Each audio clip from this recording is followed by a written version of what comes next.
Yo, people, what's going on? It's Egal Talks Football, and we're back again with another video. And today's video, we're on Vibes from the Six. We're going to be talking about Arsenal losing the league to Manchester City. It happened weeks ago, but it's official. They've now three-peated. Congratulations to Manchester City.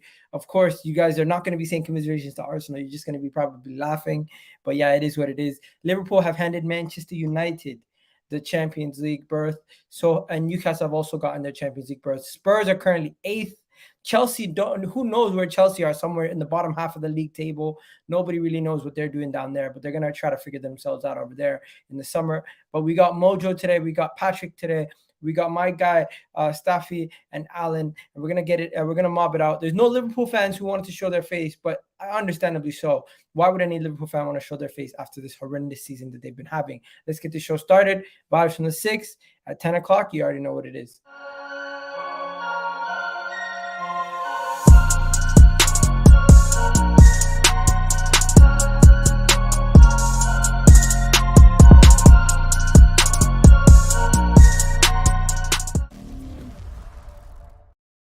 Yes, people. So what's going on, everybody? We got Patrick here. We got the champion. We got my guy Alan sitting in 8th, and Mustafi. Bro, your team proved a lot of people wrong. People doubted Man United. Everyone was here for you guys to get bottled, but you guys didn't bottle it. But yeah, I guess it's only right that we start with the champion. We start with the three-peat champion. I'm not gonna lie. I'm looking at Erling Haaland in his pictures. For some reasons, the guy looks like a super villain. Like there's something creepy about him.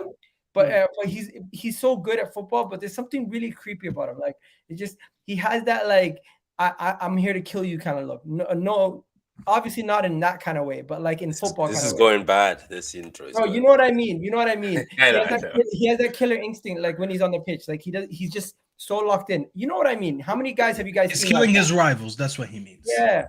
I don't mean like Chelsea. He hasn't scored past Chelsea, but that's the only club he hasn't scored past. One of the worst teams this season. But yeah, carry on. It's crazy. Everyone in the chat, give your congratulations to Manchester City, three-peat champions. I thought this guy had champagne, but he only has his water there with him. He's got Arsenal. He's got Arsenal in his hand, bottle. That's what he's got. Hey. Come for you, Egal. You know what? It is what it is. You haven't been able to get what you want. People are already on to Manchester United, on to Arteta. As you can see here, he has a name of managers that he wants. Allegri, Zidane. I don't know who that other guy is. Allegri, seriously. Who knows? Allegri, no. We got Kill Bats in the Kabuti in the building. Big up Kabuti, our big Arsenal fan here, always on the call-in show saying hit the likes, people, don't forget that. We got Yasin, Liverpool fan. Big up, at least we got a Liverpool fan who showed up. Big up to you. Big up to you in the chat. We got Daniel saying the champions of England, you know what we are. Yeah, man, you know what? I'm extremely jealous, but part 1 of a 3-part treble is on its way. And yeah, I think it's only right that we let Patrick start us off. Patrick, what do you got to say, bro? And we're going to be having Mojo joining us as a Chelsea fan, and I'm still looking for a Liverpool fan. So I'll keep you guys posted if I can find one. Yeah, where are you? Let's be having you as Dean. I don't know. I have just I don't know if I have to call this is joy or the only thing I wanted, like most of my speech was going for the past few days was going to Arsenal fans, but I've left that speech because I have broken friendships. Some of them don't want to talk to me anymore, so I'm done with that. But now it's my focus myself after this is the three-peat is done. It means that United something special they did. One of the things has been ticked out. I'm just waiting that by God we do this three-peat, because from now on I'm just gonna be flexing it. If somebody wants to argue with me, I'll be just saying put your treble on the table, and I think it's only United fans who'll be able to put it on the table. Meaning, I cannot have any more arguments, because in that senses, I don't think Alan will ever talk to me. I don't think you will ever talk to me, Egal, after that, because I'm done now. We have moved. The table has moved, because Egal, like Arsenal fans, could come to us and say, "Oh, we have a lot of FA Cups. We have this." A lot of trophies more than you. It's grand. But from now on, as soon as that treble hits, I think it's going to be great. I know you're going to say, oh, we went without unbeaten. That's what most of them are going to say. But that's nothing according to a treble. But look, I wanted to say one thing to Arsenal fans. You guys should be proud. I even said it to Egal, and I wasn't throwing as being serious. If you guys didn't come up with this miracle season you had, or this hard work you did, I think even a bad City could have just continued being bad and still won the league. You know what I mean? Could have just continued going where they're going and made the league look easy again. But Arsenal, what you did is great. Just unfortunately, the DNA that we were thinking is gone came back eventually, which was shocking. I thought it would never come back. I said to my Arsenal friend, I was like, that DNA is not coming this season. You guys have changed. You've got maybe Jesus and Zinchenko who are coming from our team, so maybe they have washed some of that. I didn't know it's gonna creep back. And guess what? I don't know if you're gonna agree with me. They call you guys bottle jobs, but one of the guys, a Chelsea fan, sat down and told me that Arsenal are actually the bottlers also in London, because if you look at it properly, in 2003, 2004, even the times when they don't do top four, they always end up missing it. But yet the point at Tottenham say, you are the king bottlers. Why they do it quietly? So for me, Egal, I want to still say that congrats to your team. You guys have left a gap between second and third. So I think you should be proud of it. But I still have to say, just hold that, because you guys had me sweating in December. I sat down in the house one time and thought about it, that maybe these guys will take it. But as I said, I never thought you guys in April, as always, things will go down. So, you know what? Big up. But for now, to repeat, right now on this, there's only 2 people who can flex that, which is great. So now I feel like I'm there. I'm at the top of the table with the big boys. He just gave you one of the most backhanded compliments ever. He basically said, congrats for pushing us to smack you. That's what he said. That's all he said, bro. You know, he says, thanks for waking us up. You still held that L, but congrats on that. So I don't know if that's really a compliment. Do you think Arsenal is to blame for if City get a treble? It's Arsenal who are to blame, because they sort of woke up. Listen, the beast. If City get the treble, there's a lot of people that are culpable. One, Manchester City, because they didn't beat them in the final. Inter, because they didn't beat them in the final. Real Madrid, because they didn't beat them. And you can talk about Arsenal, but let's be honest. Out of all the teams that you would have expected to beat you, I think Real Madrid is the team that people would have said was be number 1. And number 2, they're going to look at Arsenal. So really and truly, I think we're second on the bill when people say teams that could have stopped City. Don't you guys agree? No, I think you guys are actually top. Go ahead. No, I actually was going to say something. Oh, sorry, Alan, go ahead. No, like in regards to that, in a one-off game, Man United can cause an upset. It's a one-off game. If it was literally like a two-legged experience, then I'd expect Man City to have too much. But in a one-off game, all it needs is them to be focused on a Champions League and take their eyes off the prize, and then they've got themselves to blame. So, yeah, for me, I think Man United can cause just as many problems than Inter Milan can in the final, and even what Real Madrid did. But I'll let Staffy go first, because I've made the couple of mistakes in recent weeks in giving Arsenal praise, and I'm coming for you, Egal. So I'm going to let Staffy go first. No, I was going to say exactly what you said. I wanted to be the one to say it first, since it's my team, and I wanted to hold like basic accountability for it, because not a lot of Man United fans might want to say that or hear that. But let's be very honest. The reason I'm not mad at Arsenal is because it is in our hand. So if they go ahead and do the treble, we will always look back at that FA Cup final, 90 minutes, where we could have stopped the treble. Would we have wanted Madrid or Arsenal to do us an extra favor so we don't have to sweat it that much in the FA Cup final? Of course, we wouldn't want an extra hand, but it's still in our hands. I've said it weeks ago, and I'm staying consistent with it. I'm happy that our own destiny is in our hand. Fergie's legacy is in our hand. I don't have to rely on no eggs. The eggs video that they're doing for the Champions League. I'm not putting my hopes into eggs. I'm putting my hope into my manager and my players. So listen, I know exactly what video you're talking about, where the guy's cracking eggs. Listen, yeah, bro, because people were sending me that on Twitter today. So I was like, you're telling me my Fergie's legacy. One of them is a boiled egg. Some of them are boiled eggs, if you know. That might be it. Big up Velvashwan. If you want to jump on, you can jump on, my guy.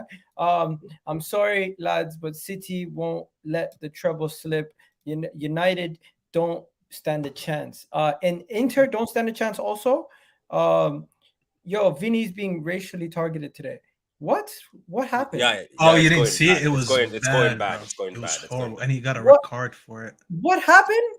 Another player gets racially abused and gets a red card for it. He basically got racially abused. They ended up fighting. Yeah, and they ended up fighting with the Valencia team. The Valencia goalkeeper goes to fight with him, so they're like locked in head to head. And then they're trying to break it up. And one of the Valencia players goes from behind Vini, tries to pull him off, but if you ever been in a street fight, number one rule you learn is you never grab the other guy. You always grab your boy, because the minute you put your hands on the other guy, it makes it a lot worse. He kind of puts him in a headlock, tries to pull him off, but you can see Vinny's neck just pulls back. It just looks so violent, bro. The commentator tries to justify it. And only he got a red card, Vinny, after all that. He went on Twitter and on Instagram and said that this racist thing that's been going on only happens because of La Liga. He basically said that red card was a trophy for the racists who were trying to abuse him. It's a reward. Like, so he was like, that's their reward, and it's only because of La Liga. He didn't say it's because of football; it's because of La Liga. It's pretty bad, bro. Like it was all over the internet. I'm surprised you missed it. What the hell is going on? So Valencia and Real Madrid played today. Valencia was 1-0 up. This happened in the 94th minute of extra time. The referee gave him a yellow card after the big bust up. And then what happened after that? What I just told you, bro. He got a red card. The crowd is still going crazy, and there's still another corner kick. There's more time. Wait, what are you doing? Are you watching? He's watching. Yeah. I'm looking at Terry's tweet right now. If you guys don't know, Terry tweeted something out about it. I can't play the audio, but this is utter disgrace, honestly. Yeah, it's not. It happens all the time. It's crazy. Like, it's just. How on earth are we still in the thing where this type of stuff happens? It's just unreal. Stuff like it needs to be eradicated from the game and immediately. Like from what happens to Lukaku to what happening now to what happens to I just can't believe it's still going. You know what they're gonna do? They're gonna say some bullshit thing saying "I'm sorry," like that. They're provoking him. Yep. They're fully provoking him into reacting. Yeah, it happens every game, bro. Apparently, it's become a thing that I think in Spain, one of the guys was telling me that you provoke Vini, you beat Madrid. So it's sort of like it's a targeting thing now. So they're doing this purposely. You target Vini because he's got a bit of a temper. But I get what it is, because the things they say to him, because he said this on Instagram multiple times, the stuff he writes down that they say to him for him to react that way. Because remember, one of his teammates says, he has to be mature. And I think one of the guys on ESPN said, you also have to be careful because your teammate is usually telling you that they're attacking me and they're telling me he has to be mature. Because they say things to him, Egal, purposely, which are racist, so that he reacts or gets a card or gets in a fight, then that means you're stopping Madrid. It's a way. I don't know. It just sounds bad saying that that's the only way they're trying to do so you can stop. So he got a straight red because they're saying he slapped the guy. No, I didn't. Maybe he did. I didn't watch. I'm not gonna lie. I didn't watch the whole thing. I just watched that little video of them fighting. Multiple people should have gotten red cards, even if he slapped them or not. That's the whole thing. Yo, Velbashon, if you want to come on, you can come on. So this is Vinny, what he said. Sorry, but the Spanish, I don't agree. But in Brazil, Spain is known as a country of racists. So that's what Vinny's message was. Also, you had a bunch of people tweeting about it, but people are saying he was instigating them after the situation. They're saying this is the guy holding him in a headlock. Like, what the flip is going on? What on earth is going on? And then I don't want to get copyrighted, but like, let me just scroll through some of these. This is the slap that they gave him a red card for. Like, if someone grabs me by the neck, I'm gonna say, "Get the hell off me." It doesn't matter where my hand goes. Exactly, bro. As I'm saying, multiple people should have. Awareness is crazy, and this was his reaction. His reaction makes you laugh, not the situation. Fair play to him. He's very strong. He just laughs it off most of the time. Hope he gets out of that league, bro. Bro, the thing is, everyone has their issues, bro. Let's not act like the Premier League is amazing. Saints, like we know there's been so many high profile issues in the past. But they've done nothing to protect them. That's what I'm saying. Bro. I just feel like, call this crazy, but like the tolerance level of these things and the lack of tolerance for things that financially hurt people, they need to treat this like something that will financially hurt the business, because they don't do that. Immediately when the referees have a situation like Mitrovic, what happens? 7-game ban, 8-game ban. You don't see players getting banned like that for that. Even look at the Tony thing, how fast they were with that. And I've seen racist things not take that fast. 8 months. You know what I mean? Yeah, 8 months for Ivan Toney. I didn't think that was harsh though. Tony's different. Tony's more. No, 8 months. 8 months is I think it's fine. Because it's not a footballing situation. It's more of like a fraud situation. Tony did way too much bets. But yo, let's bring it back to City. I want to give City the proper congratulations. As much as we are here and we're rivals, the reality is a lot of people were okay with City winning it because it stopped Arsenal from winning. But now that you see them win, now that you see them celebrate, Staffy, Allen, don't you guys have a level of jealousy? Like, aren't you looking at that being like, I want that to be my team? Like, I get it that we always look at City and we're like, yo, these guys are unstoppable. They're so good. But for hell, I'll give them the congratulations. But I'm looking at this and I'm saying, this should have been us. This should have been my team. I'm pissed off. I know you guys are pissed off too. I know you guys are probably pissed off too, because we always can banter. But like, you see an image of Gundogan lifting the trophy. Like, you can't feel happiness that Arsenal bottled it. You have to look at this and feel some jealousy, don't you? Oh, I can feel happiness that Arsenal bottled it. I can feel happiness that Arsenal bottled it. So you feel happiness when you see this picture? Yeah, take the comment away from his face. I want to see it. I'm happier seeing this picture than a bunch of Arsenal players lifting that trophy. So yeah, I'm happier. Yeah, you're asking the wrong person, Egal. Staffy, what about you? Are you happy? What kind of question is that? Of course not, bro. It pissed me off. I was like, you know what? People don't understand. I watch football very early too, so this is the first thing I woke up to. So I had to leave, bro. Patrick, you're laughing. I'm not. Look, the way I was at the park, bro. I was like, you know what? Let me go for a run or something. Get my mind off this bullshit that I just saw. You know, I hate it, bro. I hate it so much. You know, we pretend to not care, but like the minute you actually see a team lift the trophy at the end of the season, especially that we grew up, like someone like me, I grew up on these trophies. You know, I've seen it multiple times, you know, and I miss that feeling, you know, and it's sad because like I still don't believe that my club is nowhere near going back to these days. So as much as there are rivals and I don't like them, and they deserve it, but it is what it is, bro. You know, it sucks. They put themselves in a situation where they can do a back-to-back, you know, and go for a treble, and we're nowhere near that. You know, it hurts, but it's just the reality, and we have to accept it. Let me know, everyone in the chat, how do you guys feel? Because can I say something to you, Egal, though? Just one thing. Egal, I'm going to tell you something, right? And it's quite strange. I don't know if you heard this. At first, do you know that everyone was on your boat? Maybe except Spurs fans. Majority were on Arsenal's boat. And what happened is, I don't know if the guys are going to agree with me, is it was never even your team. It was your fans repelled the people. You had people on your side, but some of your fans were talking too big with chest and started insulting people. Like, say if somebody says something, I could see on Twitter, some of your fans were insulting somebody like, shush, you're down the table. So what I noticed is, as time was going, I saw a power shift. It shifted. People were like, you know what, F you Arsenal fans. They went to City side. And I just saw a switch of a few people. Even on my group chat, there's 20 people. They were bantering me last season. They were telling me, oh, you're dusted. Your club is dusted. Arsenal, come on. They are bigging up the Arsenal fans. But the Arsenal fans in the group said, talking big. Guess what? It went to Patrick, do something for us. That was the thing. Please do something for us. We're tired. We can't hear this anymore. So somehow even AFTV, when I was watching it, they also repelled people, the things they were saying, the insults towards, especially the insults towards City. I was like, you're insulting the champions. I don't think it was an insult. I just feel like a lot of people didn't know how to act. Like, excitement. This was experience not only for the players but for the fans. Like, do you include yourself in that, Egal? I include myself in that because we go too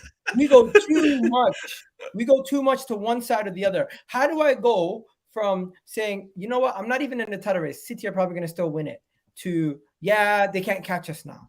Like, yeah, you say that around December. I remember I saw that. What gives me the right to say they can't catch us? These guys caught Liverpool. Like, it's crazy. Julian's insulted us. Yeah, I personally, I've met Julian. Julian's a nice guy. What he was saying, he was strictly just like emotional, and he was probably bringing up the charges to basically like belittle what you guys have accomplished so far. But the reality is, a lot of people are going to do that. A lot of people are going to try to. When he said that City are evil and they're nice, and that they basically must prevail because evil should not win, I was like, yeah, I saw that. You remember that? I was like, yeah. This guy ran out of every argument possible. He's describing him as evil. Big up Velvishwan for jumping on, Liverpool fan. And Ram also said he's going to jump on. So we're gonna save Liverpool for last. Two. Who wants two Liverpool fans on the same? I'm joking. I do. But yeah, you know what? This is the time. What do you guys rate Arsenal's season, and what would you describe it out of 10? Because if you haven't seen, no, this is perfect segue for you because I know you're gonna want to get into Arsenal. Yeah, take it away, man. So okay, I'm going to do this in two parts, and I have to do this because there's a certain person here, right, that literally for a comment they've made. So you have banter, Alan. to trigger people, and you have Alan that talks about football. So you have to differentiate between the facts and me triggering to know what you can and cannot use against me. So just to make that clear, let's talk about being serious. Egal, I saw what you said on the terrace about you having like Arsenal players are giving up this and the other because so many results and that. I'm sorry, that doesn't fly, and I'll tell you why it doesn't fly. Because Man City only won that game 1-0 today. If you've won that game, you go a point behind. Man City slip up against Chelsea, 1 point behind, and anything can happen. Now you go, we're behind because this and the other. But remember back to when Liverpool, 3 games to go, 5 points ahead, and they bottled the title with the slip, Gerrard slip. Anything can happen in those last 3 games. Mistakes can happen, sending us can happen, and anything. And that's not a dig at. Sorry, Val, you came at the wrong time. It's not a dig at you, but what I'm saying is anything can happen. It's not over. Don't apologize until it's over. So the whole thing of being on the beach. No, I'm sorry, you weren't on the beach when you were 2-0 up against Liverpool and dropped points. You weren't on the beach when you were 2-0 up against West Ham. They got it back to 2-1, and then Saka missed a crucial penalty to go 3-1. Then you weren't on the beach when you played Southampton. You were still ahead of Man City in points. Because remember back to when Spurs points on the board means better than game in hand. Remember when you said that? So okay. This is me being serious. No, this is me being serious. So this is what I'm saying. So in all that, you can't then use that whole excuse as you're on the beach. Right? Like there's still a title to fight for. Mathematically, it can still be done. So for me, that's a cop out. Now let's look back into. Let me now talk to you about what it is. I wouldn't come at Arsenal. Can I show you something quickly? 1 second. I wouldn't come at Arsenal if I hadn't heard all this. The 2 seasons that Spurs finished 3rd behind Leicester and yourselves and 2nd behind Chelsea. All I ever heard, whenever we've done spaces since and we talked about football, explained all of that about like Spurs, young team. Obviously, the pressure's got to them in that title race. We came 3rd. Like Arsenal fans like to push narrative, coming 3rd in a 2-horse race. You came 2nd in a 1-horse race. Remember that? 8 points ahead, clear title was done in March and all that. Sorry, you want to try and spin a narrative? I'll do it back. In regards to in regards to all of that, there is absolutely no way on this earth that I will give Arsenal any credit now for what you've done, considering the amount of abuse Spurs get by Arsenal fans on a daily basis for the same thing. Like I say, go back to that thing. Against Leicester when we came 3rd, when we came 2nd to Chelsea. And at one point in any of them 2 seasons were we 1st ever. We were always chasing Leicester. That title season for Leicester, you were top for 4 weeks. From game week 18 to game week 22, you were, 4 weeks you were top. You beat them home and away. You then beat them in February. You beat them to go 2 points behind. In the top 3, you had Tottenham and Arsenal 2 points behind Leicester. You had Leicester top of the league. Out of them 3, who's the supposed big club that wins titles and all that? Out of them 3, Arsenal. You dropped out way before Spurs did. All right, you bottled it more than we did. Wait. That's not accurate, Alan. Let me finish. That's not accurate. Let him cook. Let him cook. Until the 31st week. It's true, Egal. Let me finish. So in the 2nd season, when we were 2nd, still a young team, where we got 86 points more than what Arsenal have got behind Man City, Chelsea won on a 13-game win streak where they were miles clear. Spurs, with a young team and all that, got as close as we could. The closest we got to Chelsea in that run-in was 4 points. That's as close as we got. And because Spurs didn't get over the line or come back and beat that, all we got was, Spurs bottled it. Chelsea were clear that season. Spurs came as close. But now I see the Arsenal fans are going, we put the pressure on Man City. You can give us our flowers. No, you don't do the same. So I'm keeping the same energy Arsenal fans kept for Spurs. I'm going to give the same energy back. And you're not going to come at me with like, of course you're not going to say anything positive about Arsenal. You can play vibes from the 6 back the last 3 or 4 weeks where I went after Hamza because Hamza, as much as he gets things right in the end, it takes a long time. And basically he makes up stuff as he goes along sometimes. But I gave Arsenal credit for how you were playing and that you were pushing Man City and that you were actually ahead, like more than I said. But if you go back to the football terrace on the 31st of August, when Arsenal fans, you and self included, Jess was on there and Colleen giving it all the, all that old Spurs and all that because we drew with West Ham and you beat Aston Villa 1. And I said back then, get to the business end of the season, get over the line, and I will give Arsenal flowers. But I said, I believe this young Arsenal team, and you can go back and look at the 31st of August, that this Arsenal team will do the same thing that you did against Spurs and bottle it and throw away right at the end, because that's what you got in your DNA as well. And all I got was, why are you talking about last season? And the reason I was talking about last season is because it happened this. History, rinse, repeat. Arsenal bottled it again and again. You're just as much bottled jobs as Spurs are. I'll hold up. The thing is, I will criticise my own team. I'll put my own team down because I'm not going to be deluded and say that Spurs aren't bottled jobs and Spurs don't throw things, or Spurs aren't Spursy. We are. But I will give that to my team, and then I will come for other people's teams when they are. And now I'm saying that because there's someone on here that's got a clip of me from what I said through months ago and all that, and it's going to use it in a different way. So I have to make sure that person's aware what's banter and what's not, so that they don't get confused. Patrick, you're safe. You're safe. After what you've done, you're safe, Alan. You've just cooked Arsenal. I'm just gonna say, if anybody agrees with Alan in the chat, do me a favor and let me know. United Red said I was cooking, by the way. And thank you. Thank you for 20K subscribers, everyone. Really do appreciate it. Yes, congrats, man. Congrats. We did get to 20K subscribers over the week, and we did do a stream where we did a live when we got there. It literally we got there live, so it was amazing. But yeah, Velvet Sean, welcome joining us. I'm just gonna say, anyone who agrees with Alan, put a thumbs up. Anyone who disagrees, put a poop emoji, please. Everyone agrees. It's unanimous across the board. Listen, Alan, you said one thing that is categorically incorrect, and everyone keeps doing this. When you make the comparison to the Spurs team, fair enough. Points tallies, everything around it, there's a lot of similarities. Age of the squad, a lot of similarities. But the thing is, you have come to the end of that cycle and you haven't accomplished anything. This team, prior to that, have already gotten a silverware, and the end of the story is not written.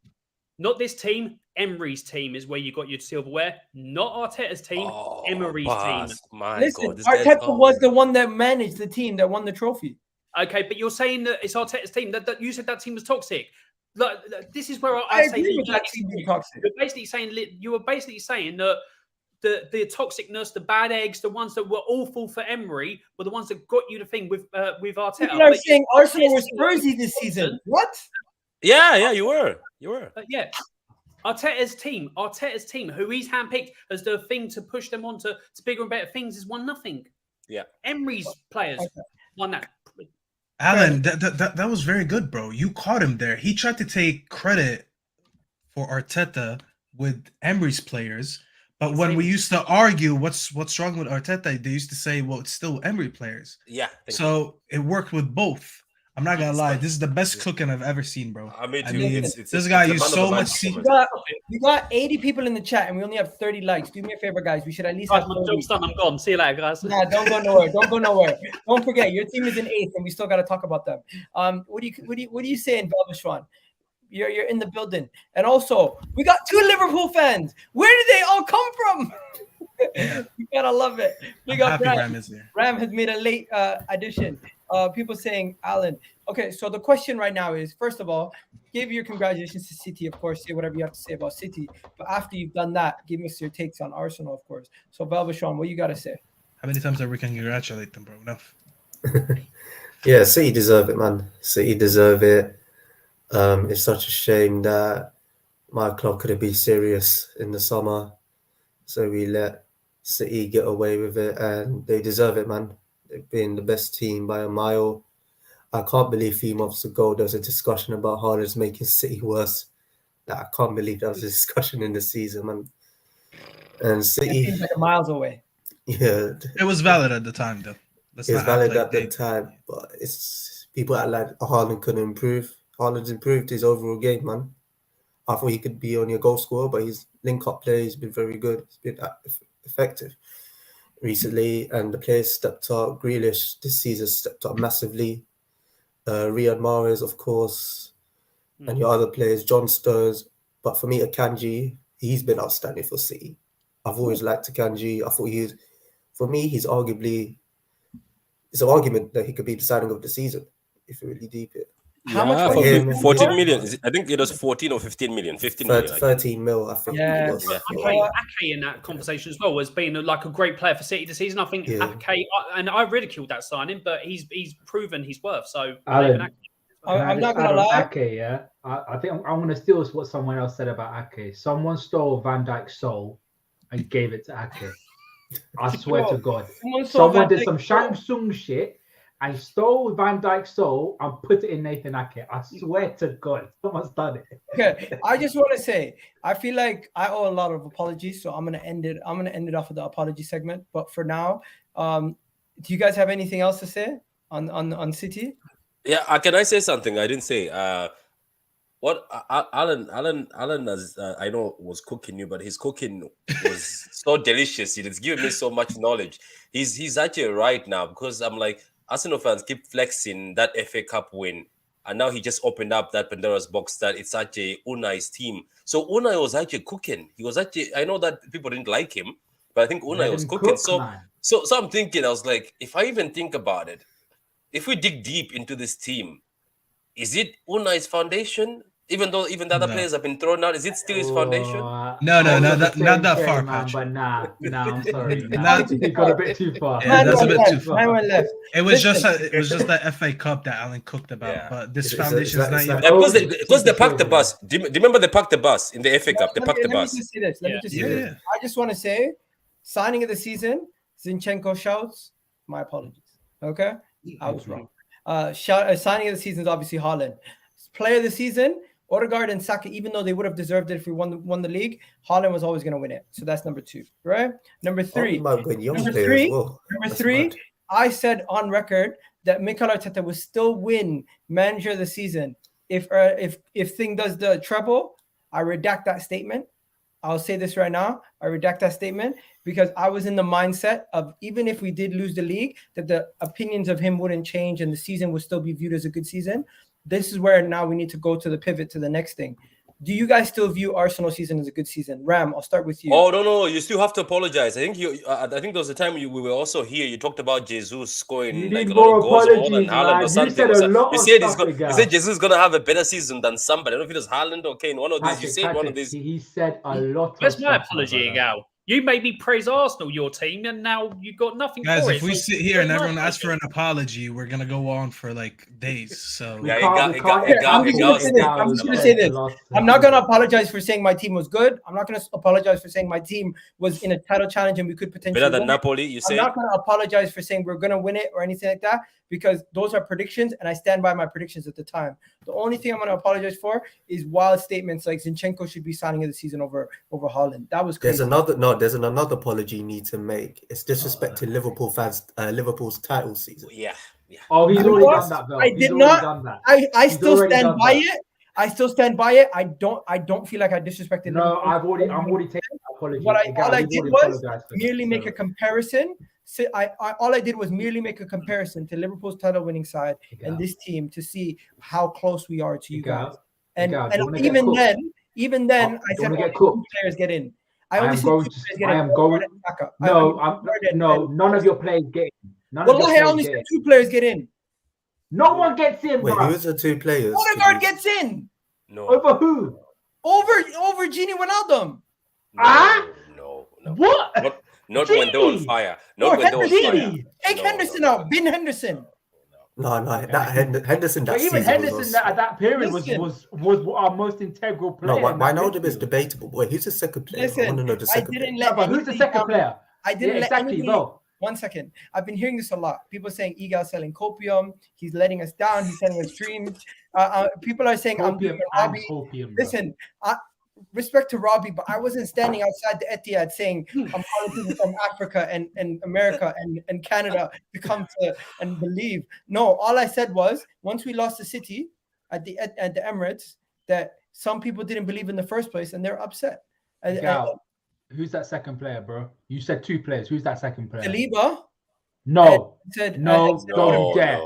Because Joel Matip was on crud that season. Listen, opinions are opinions, and if you don't have even Joe Gomez that season, I think we kept 10 clean sheets in a row. Listen, it is what it is, guys. We have 95 people in the chat, and we only have 40 likes. What's going on? Do me a favor, hit that goddamn like button right now. And finally, the final point. You guys have had enough of the Arsenal banter now. Can we just look You forward? need to, bro. You're so close to getting cooked right now, bro. Because some of the stuff you just said right now is. I just need to say one more thing. I just need to say one more thing to segue to the final section. Is there anybody who can stop City, or do you guys think Arsenal next season won't be in challenging? Who do you think will be able to beat them next season? Because I think, personally, for me, I think we're going to see this. A lot of people are going to be motivated to be up there. And next season, I wouldn't be surprised if Man United or Arsenal or somebody else once again is in a title chase and could potentially win that league. Arsenal won't, because you're in the UCL now. You won't do this again because you're in the UCL. Say that again. What, is that just an automatic no? I think no. This is the thing. Look, Egal, I'm gonna be honest with you.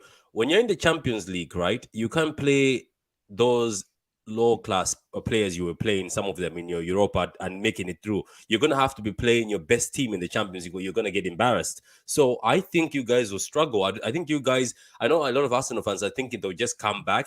I think you guys won't do it if you're in the Champions League. I think unless you sell the Champions League again. But we've seen that Arsenal is capable of selling trophies away and still losing, even playing a game a week. So I'm gonna ask everyone in the comment section. There's a poll: will Arsenal challenge again next season? I don't think so. I think we will.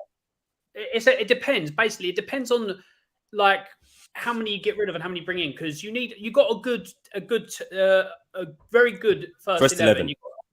You got a couple of others that obviously are decent for the squad. You do need depth, I'll give you that. But the thing is that I can't, and it's something I forgot in my my cooking of Egal. Something else I got added. Some spice. You basically said on the terrace that the players were tired and all that. I'm not taking that you're tired when you were all have like bigger fish to fry, one game a week. It's all in our hands. You play one game a week and you fall apart. When Man City look what they're doing. Cooking now. You've got Champions League final, you've got FA Cup final, and you've got all the way in the Premier League, and they're getting better and better. And that game against Real Madrid, a big game like that, and they still came back and got the win. Although it weren't their best performance against Chelsea, they still got the win. So that's what I'm saying. The whole thing of, we ran out of steam. I'm sorry, no, because Man City are fighting on all fronts pretty much. And look how they're still going. So you can't. Alan, I've got a question about that running out of steam. They were winning 2-0 in 2 consecutive games. How were they running out of steam? They weren't. Exactly. And that's the thing. They let the situation get to them. The Xhaka thing to spark Liverpool back into life. And then West Ham are coming back into it. But like I said, Saka bottled that penalty. Yeah, he did. People came at Spurs, Harry Kane for missing against England. I didn't defend him. You can go back to my watch along, and I said that he bottled it. Egal. I'll sit here, and I've said it numerous times. You can call it a bottle job because we've dropped so many points. You can call it whatever you want to call it. I'm not going to fight over adjectives anymore. I've done that enough. I did that the first time when I was arguing with Brandon. But right now, what I'm going to ask everyone is a straight answer. Will Arsenal challenge next season? I reckon they will. Fine challenge. Will we be there or thereabouts? Will we be competing for the league? No. I think you get top 4 though. I think you get top 4, but you won't compete for the league. Mustafi, why are you saying that? You're just not, bro. I told you guys are gonna collapse in the end. You're not showing the mentality to say, let's do it again. You guys already collapsed after knowing, okay, the league is now mathematically done. You know, not even mathematically done. It's like mathematically out of reach if City keeps winning, and then you kept collapsing. So explain to me why you guys couldn't still go strong in those last, 4 games since you had that 4-game bottle job. Explain to me why I should believe in these players and this manager next season to say, listen, last year we went 93% of the way and we still lost it. Let's replicate that whole thing again, no matter how hard it was. Let's do that again. But this time with that less 7%, let's not bottle it.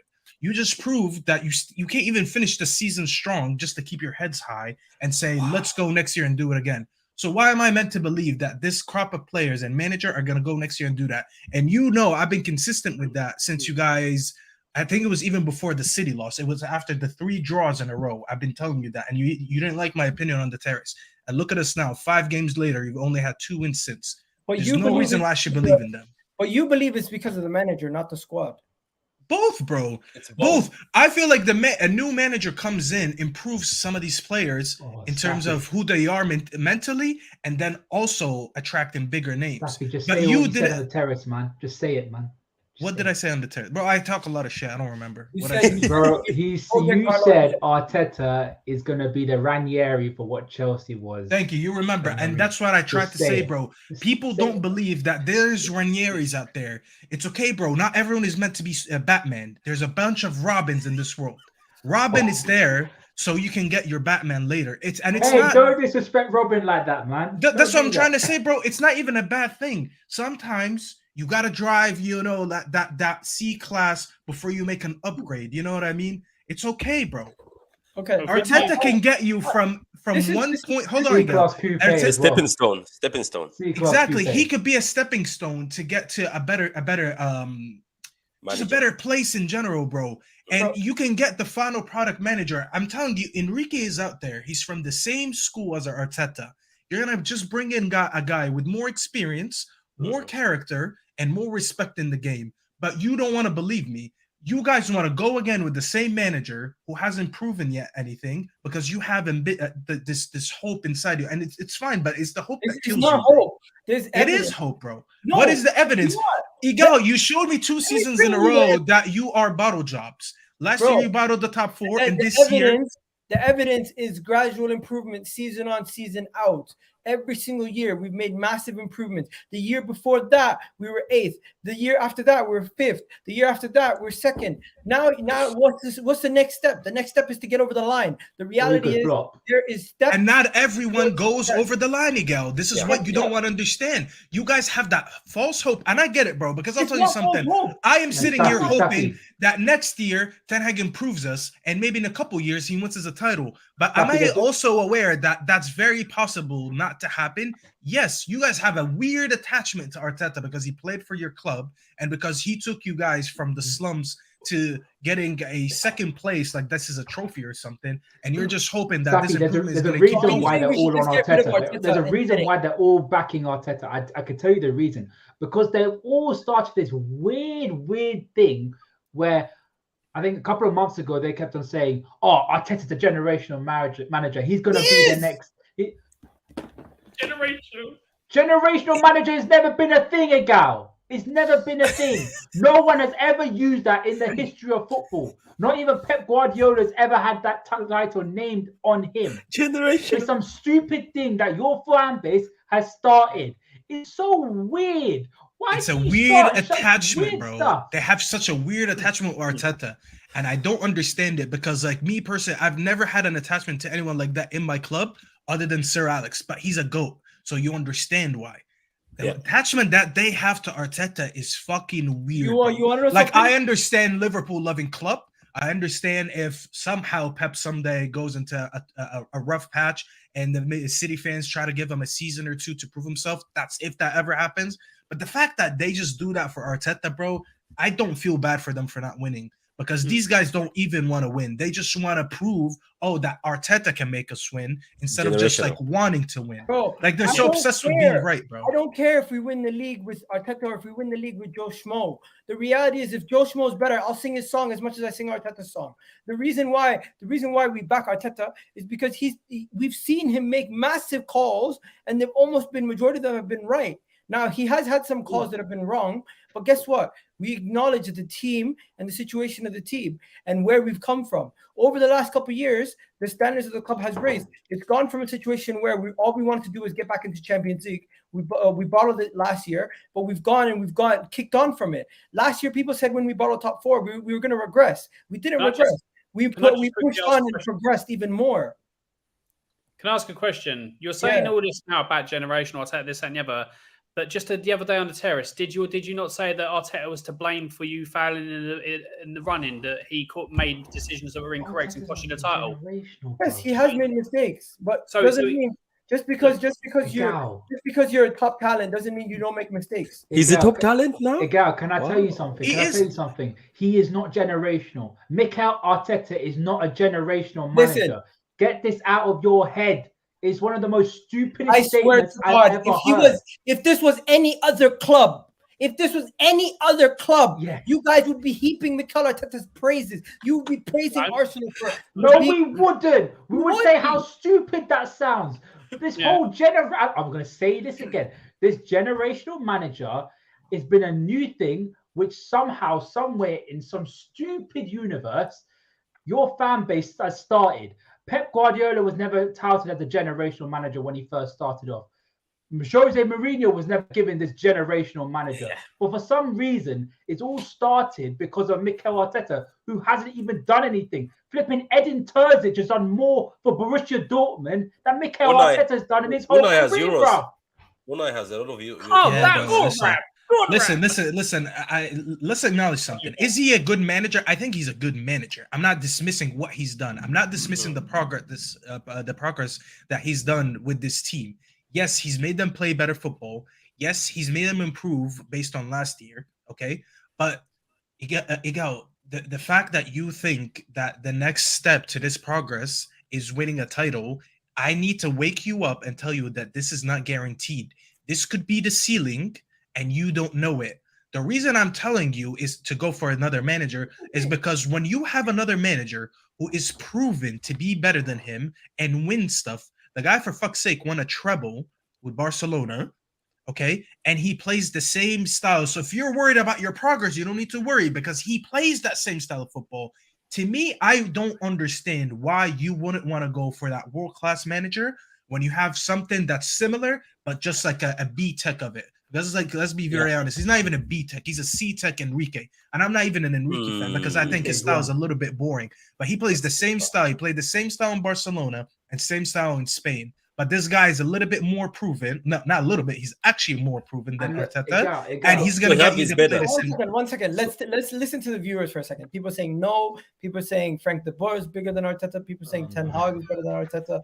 People are saying the Barcelona manager is better than Arteta, isn't it? The Barcelona manager. The Dortmund manager. One second. Let me also say big up Ori. Ori been watching the channel. He's actually been part of the channel back when we had 100 subs. Big up to Ori, Man City fan. Congratulations to you, bro. Hope you're doing well. Hope everyone's well. All the way in India. Shout out to you for watching. I don't know how late it is over there. What's the time difference? Bro, it should be about 3 o'clock. 3 in the morning. My man's watching. Big up 3 a.m. for the support. Luis Enrique is a good shout. I'm not gonna lie to you guys. I'll tell you guys this. I'm not attached to Mikel Arteta as much as you guys may seem, but I believe in what's happening so much that you want to know something. A lot of people get out the Cronkies. I honestly believe the Cronkies are the least of our problems at this moment. Oh no, Egal, no. Wallahi, no, Egal. I genuinely do believe they've been investing. Generational owners. The right things, right? I think the ownership is not a problem. I think the issue at our club at this moment in time is one, we don't have enough experience to get us over the line. Because I feel like if we had more experience, if we had an Ilkay Gundogan, if we had these guys, it would get us. If you have a manager that knows how to win a league, yes, that's what I'm trying to say. Egal, I thought we were on the same boat, my friend. I thought me and you were on the same boat. Get our American owners out of our club. No, I'm okay with the Cronkies. I'm okay with the Cronkies now. What? So you're just gonna ditch the boat? People who want to crown me. But the Cronkies lately, they've been showing me ambition. They've been showing me that they're willing to push. They've been showing me that they're willing to. Generational owners. You're just gonna ditch me on the boat now. What the fuck are we talking about? Generational owners. The only generational owners that are existing is these guys. Generational owner, generational sporting director, generational stadium, Emirates, generational PR. To be fair, Emirates Stadium, generational fans. Listen, guys. This show is no longer a toxic show. What it's become is the Arsenal slander show for the last 3 days. So we're gonna now change it. It's because of your fan base, bro. We're not going to change it. We're going to pivot away from Arsenal, and we're now going to bring on Liverpool, Chelsea, all these other teams. Everybody in the chat, let me know which game you guys want to talk about next, because Nottingham Forest, Arsenal, no one wants to talk about that. Everyone just wants to slander Arsenal, right? I've got to say one last thing. My dad appreciates the 3 points, my friend. Thank you very much. Oh, your dad's a Nottingham Forest fan. Tell him if they sing Champions of Europe. Next time I hear that Champions of Europe, you'll never sing that song. I'm freaking off. Can I just add one more thing before we go on? I believe one of Arteta's biggest mistakes was putting Jesus back in when he came back from injury. Because Nketiah, you guys were still top and you were doing well with Nketiah. You bring Jesus back and it falls apart. I'm sorry. I think Jesus should have done a longer run out with the team and keeping Nketiah in there, because you were doing well with Nketiah. You were coping with the problem, the points and all that. Everyone was saying he didn't fall away. And Nketiah is generational, Alan. Nketiah is And then just listen. Okay, Alan, generation. you're not Your wrong. defense is in trouble. You're- And you're- Nketiah in the room. Listen, Alan, you're not wrong, but the mistake started way before that. The mistake started when in the summer they were saying that he's gonna score about 25 goals this season. Patrick over here was sitting down, probably laughing at that shit. But he's like, Oh, wait. I know he's not That's scoring reminding me. 25, but I'm gonna let Reminding him me, think yeah. that. I want Arsenal fans. I was like, we're not giving you the top of truth? City. We're giving you the. Let me. Bro, Anawa came out at the one time, second, and one I was second, telling one second. people One second. they took City's rejects, and they said no, but Mandem. look how the City fans talk about them. Chill. Whatever. Forget about City's rejects. Forget about everything else. We needed quality, and we took wherever quality we can get. And you want to know something? Sometimes the Premier League clubs are going to be selling to themselves because that's where the only place where money is nowadays is in the Premier League. So I will gladly take more of Man City's hand-me-downs. Give me Ilkay Gundogan. Give me Cancelo. If you don't want Bernardo Silva, I'll take him. He's probably will be. Do you remember what you said about Bernardo Silva? Do you remember what you said about Bernardo Silva? Bro, I redacted that statement 2 years ago. Don't bring it up. Do you know what he said? He said, I'd rather take Madison over Don't Bernardo. bring it up. You're out of here, bro. No, stop. Like, let it be. We've already had this conversation. I hate him so much. I really despise him as a player and as a man. I hate that guy. What are you talking about, Bernardo Silva? Because he didn't clap for them. No, because he didn't clap for them. Because he didn't. No, it's not that. It's not that. It is. He's just He a beats nasty Liverpool player. fans on Twitter, man. I know he has guys, like a secret account. He's just beefing them. Your defense is in trouble, and Nketiah is in the room. The song I never heard it since January, bro. It's true. I never heard it since January. Can we all sing it together? I don't know. Your I don't know defense what is in goes. trouble. Nketiah in the room. Your defense is in trouble. Nketiah is in the room. You know what's so funny? He has less goals. Generation on Nketiah. Daffy's on beat. But yo, listen. Now it's time to talk about Liverpool. Liverpool, come outside, Liverpool fans. You guys, I told you guys at the beginning of the year on the football terrace, you were there. I said to you, Arsenal have replaced you in the league table. It's nothing to be proud of from our perspective, coming in second.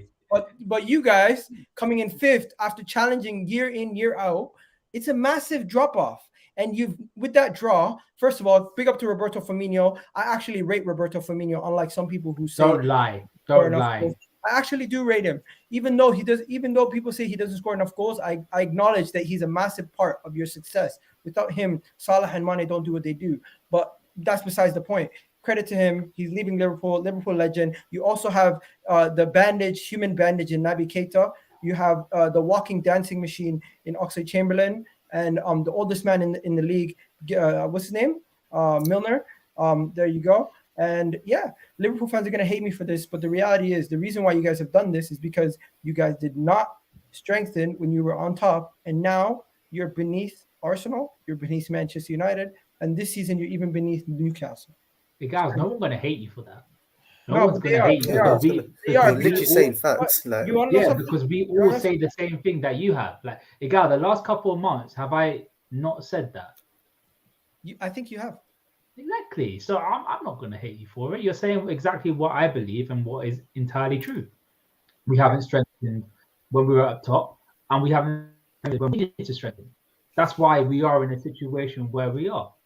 So and the main big reason why we're in this situation is also our manager as well. He's put us in this situation because of his tactics and his lack of what? Let me ask everyone in the comment section: will Liverpool challenge next year for top 4? It depends.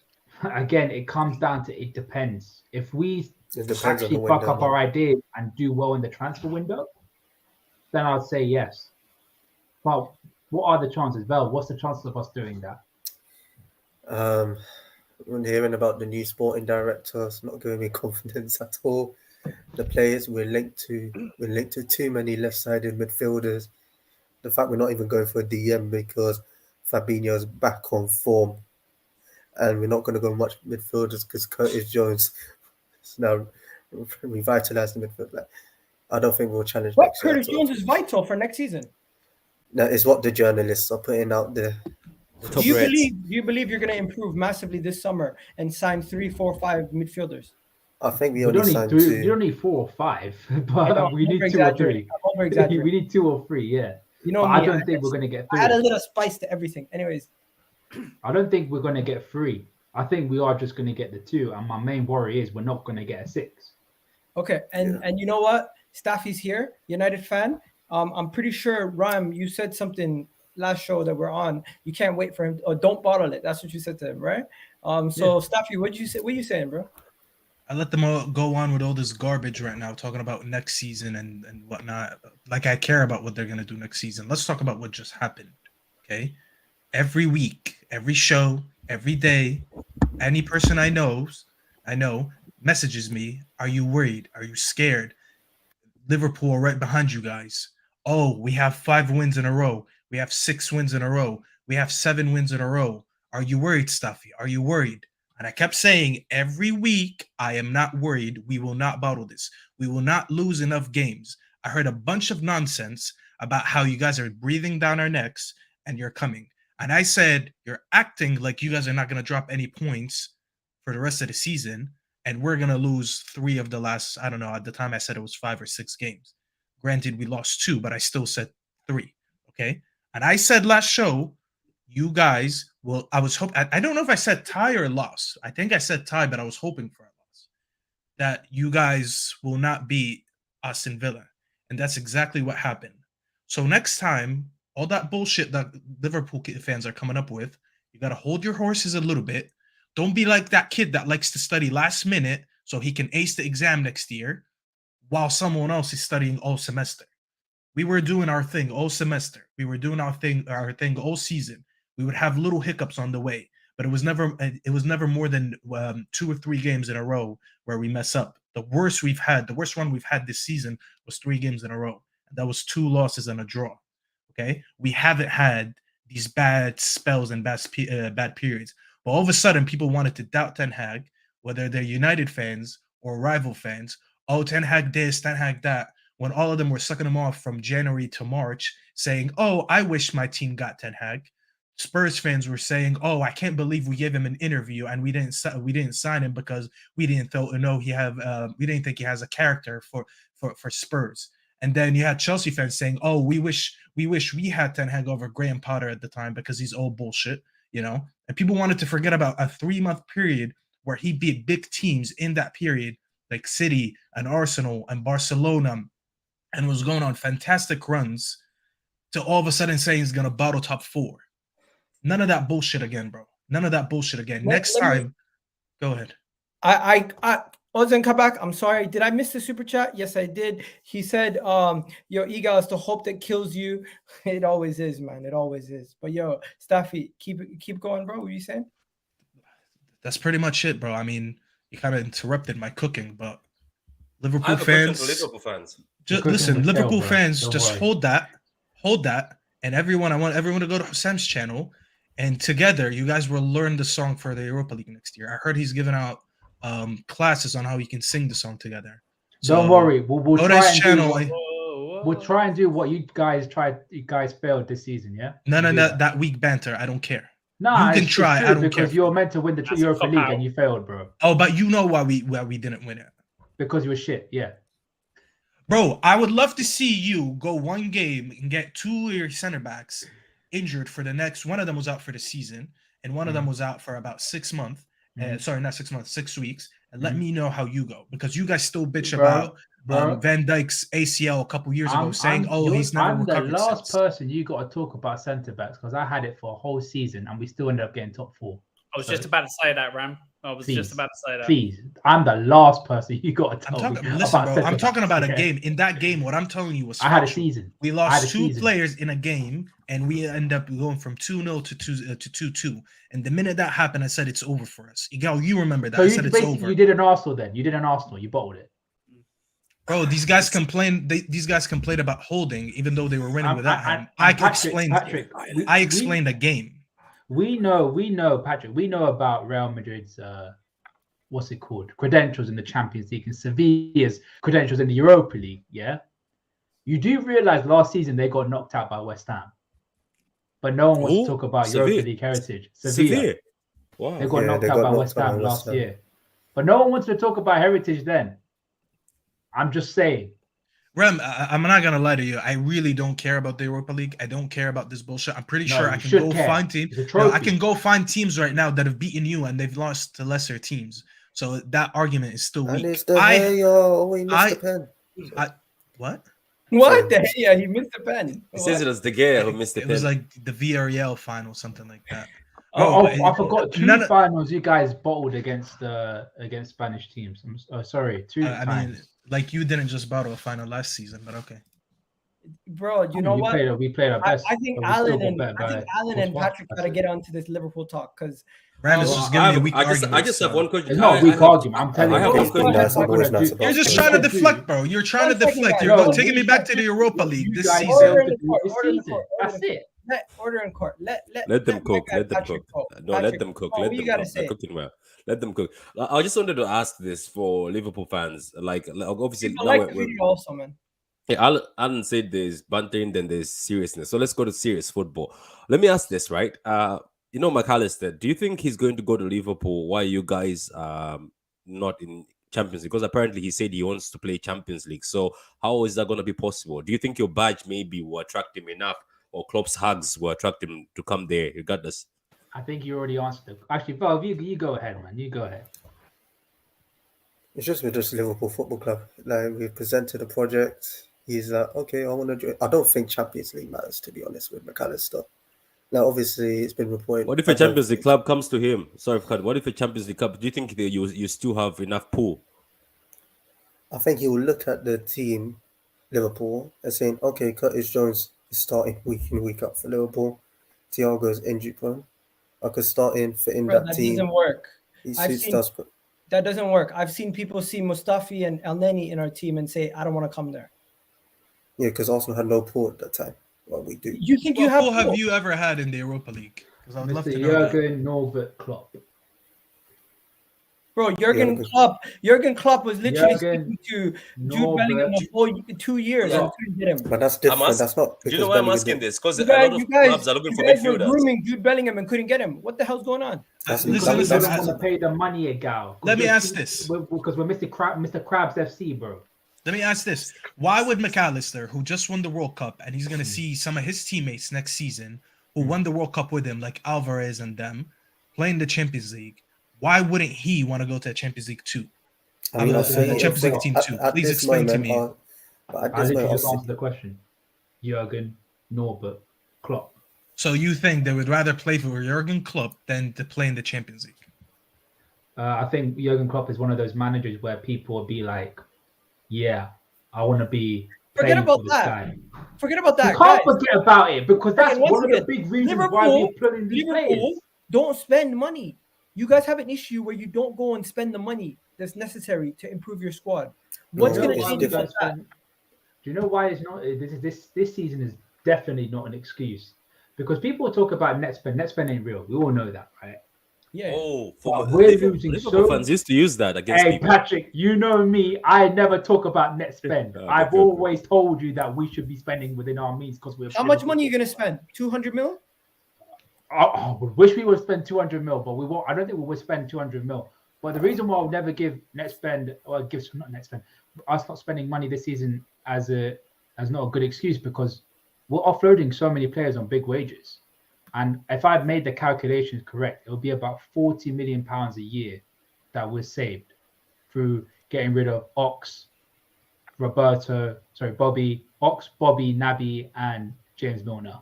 That's about £40 million a year we're saving. Well, we're gaining back because we're not paying wages.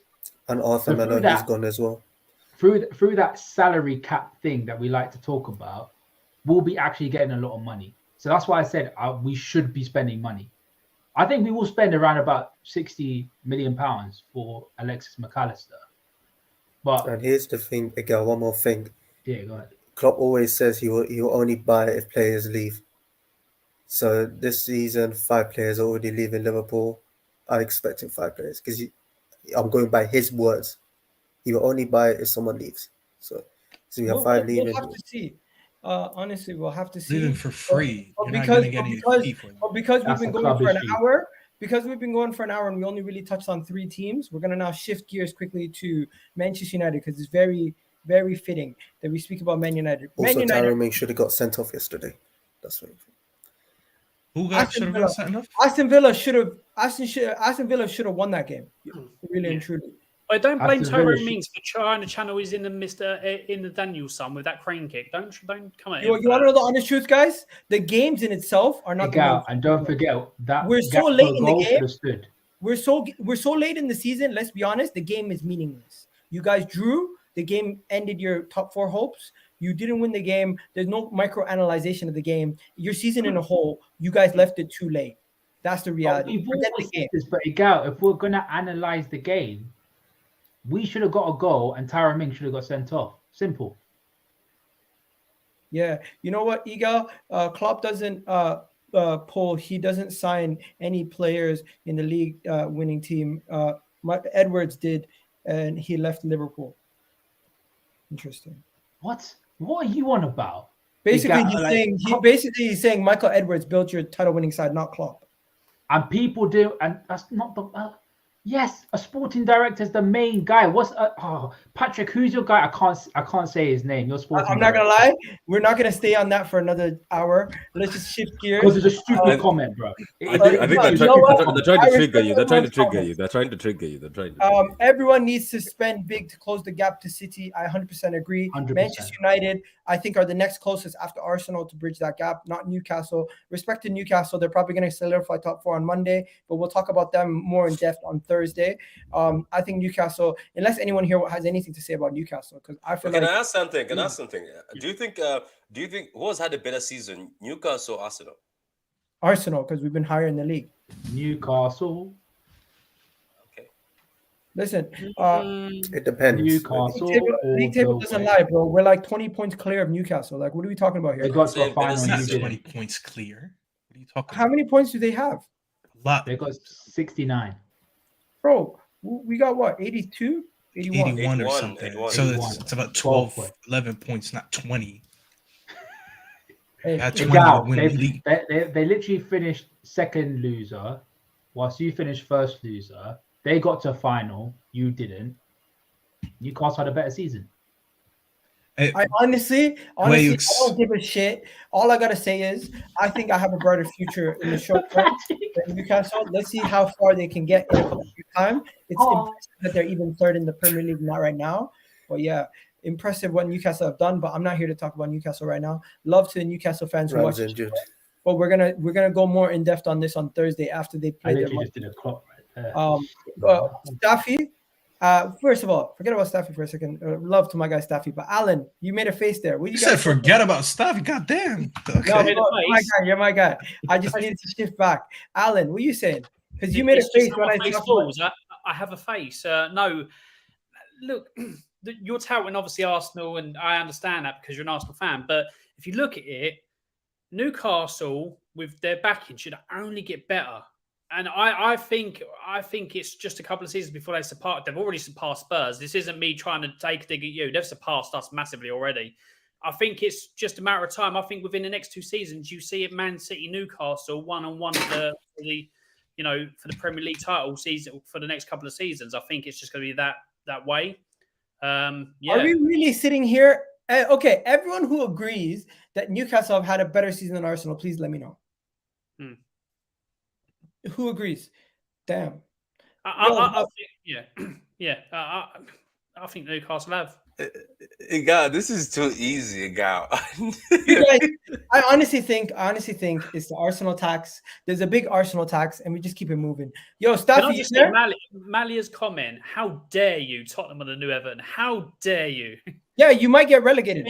Yeah, they're not that bad. Tottenham are definitely the new Everton. Even Brighton. No, they're not. Egal, behave yourself, bro. Even Brighton. Everton are going to get relegated on the week. They're not getting relegated, bro.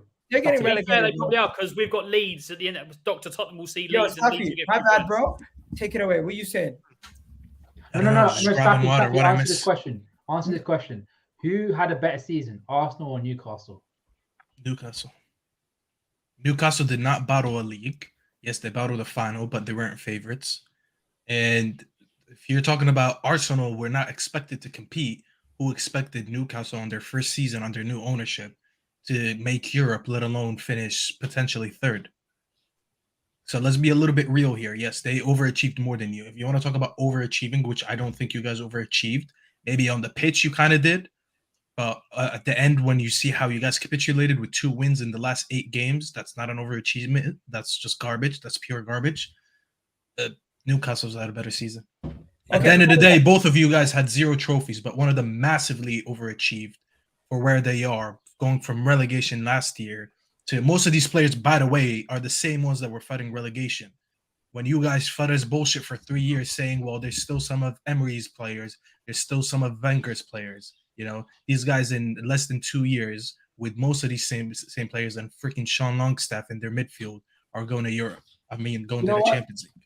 Even my wife is agreeing with you guys, but it is what it is. I disagree. We keep big up to wifey, smart. She knows ball. She knows ball. We keep it moving. We keep it moving. Manchester United did not.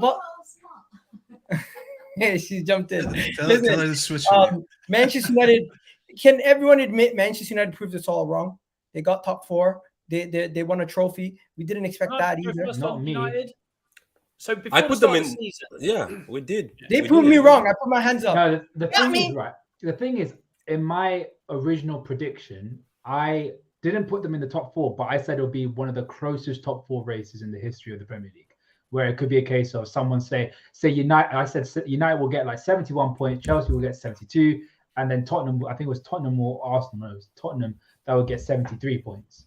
So I said they were going to be there or thereabouts. It just depends on whether how good the other teams were. So don't you look silly, Ram, saying Spurs will get 73 points? God, how silly are you? I was recommending you guys, man. Egal, do you have the table? Do you have the table, Egal? I just want to see something. Yeah, why?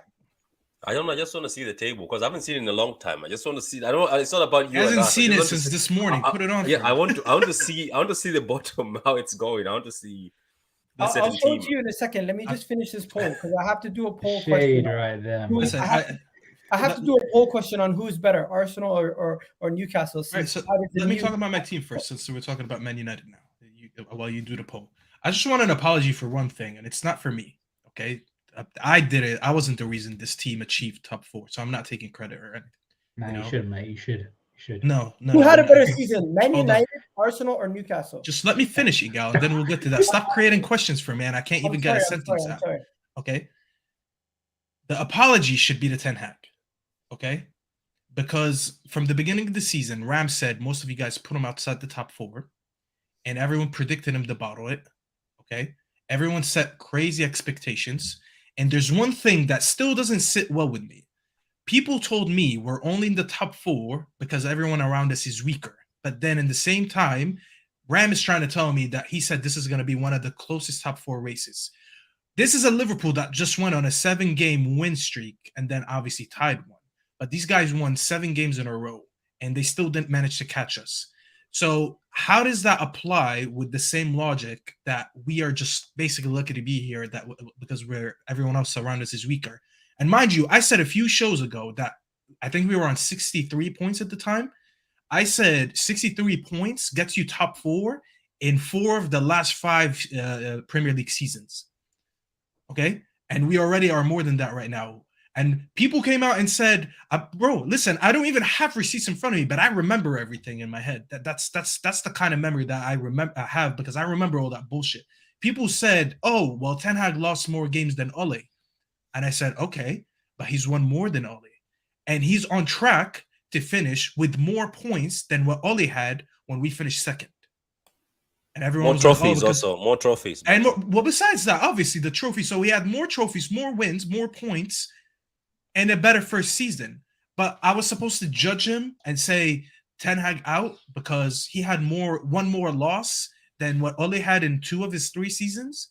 But we're gonna dismiss everything else. Now, everyone who said that, just take a deep look at yourselves in the mirror and just think about how do you judge life in general? Because if this is how you go upon everything, and you pick on one little thing to debunk everything that's good, I don't know who you are, but I'm pretty sure you're maybe not doing very well in life because that's illogical to me. But go ahead. I can guarantee you, none of us on this panel have said what you just said. I guarantee, because we're all. I like to think we're all logical fans. I mean, Egal is pushing that limit. But Sam told me. Sam told me. A guy is generational, man. A guy is generational. Listen, Hussam told me on his channel, and I love Hussam. Big up Hussam if you watch this. But he tried to tell me that we're only there because everyone around us is weak. And then they went on a crazy run and they still couldn't catch us.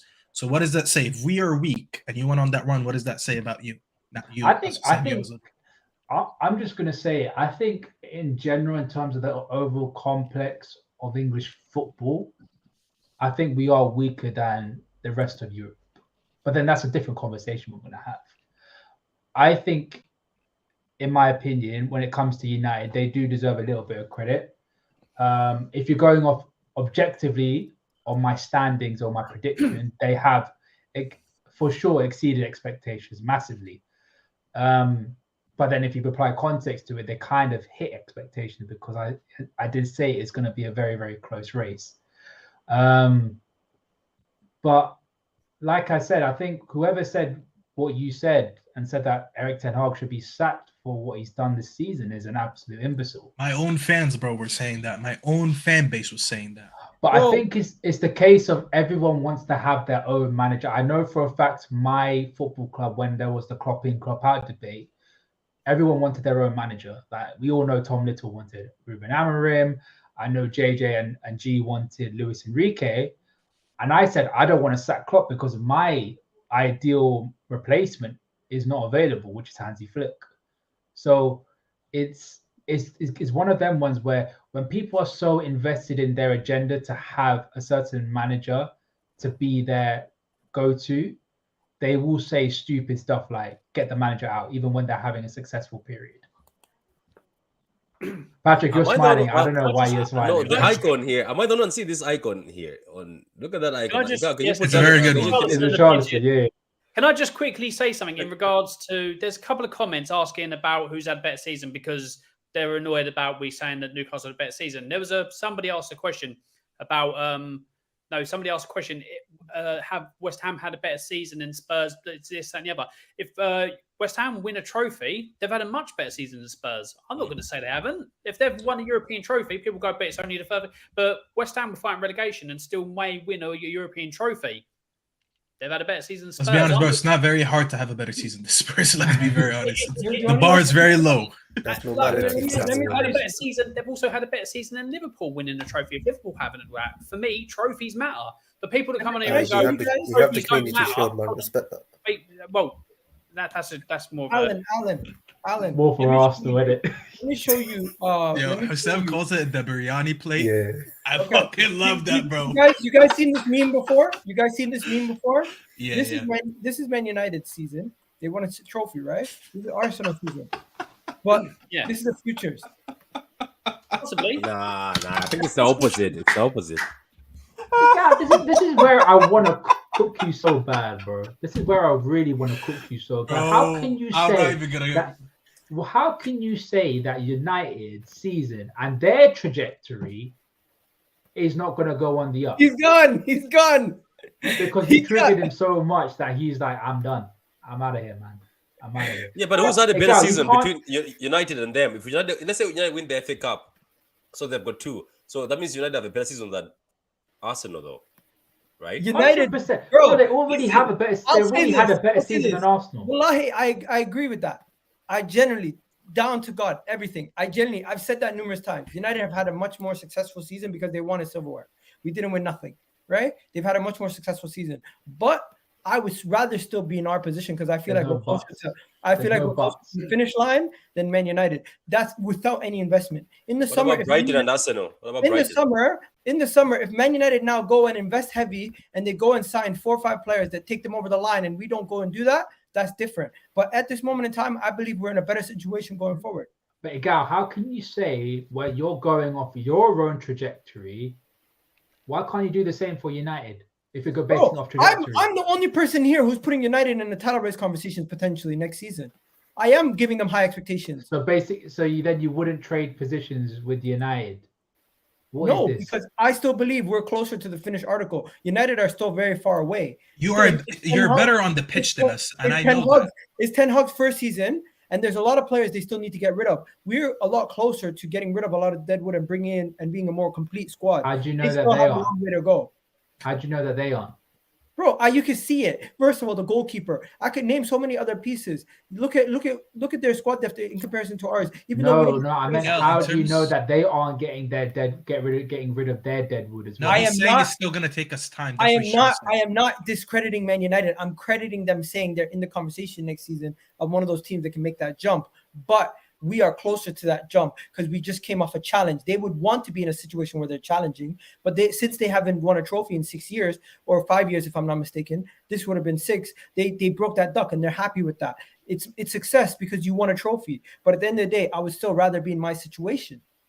Yeah, in terms of progress on the pitch, you guys, yes, you are ahead of us. But yet again, you've had 2.5 years with your manager more than my manager. We've only had 1 season with him.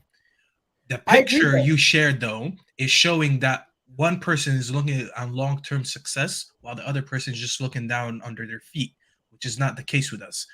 The only difference between us and you guys right now in terms of this season is that as we are approaching or going forward, we actually picked up a trophy, potentially 2 on the way, whereas you didn't pick up anything.